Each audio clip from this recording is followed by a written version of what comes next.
Hello guys, welcome to my channel. আজকে আমরা তৃতীয় দিনে ঠাকুর দেখতে বেরিয়েছি রেনকোট পরে, কারণ ওয়েদারটা খুবই খারাপ ছিল। এই প্যান্ডেলটা পড়েছিল অর্জুনপুর আমরা সবাই ক্লাব যাওয়ার রাস্তাতে। ভিজতে ভিজতে চলে গেলাম আমরা অর্জুনপুর ক্লাবে।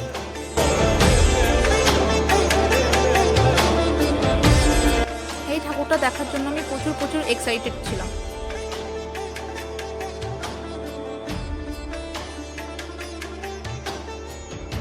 ওখান থেকে বেরোতে বেরোতে খিদে লেগে গেছিলো, তাই একটু খাওয়া দাওয়া করে আবার বেরিয়ে পড়লাম ভারত চক্র দমদম পার্কের উদ্দেশ্যে।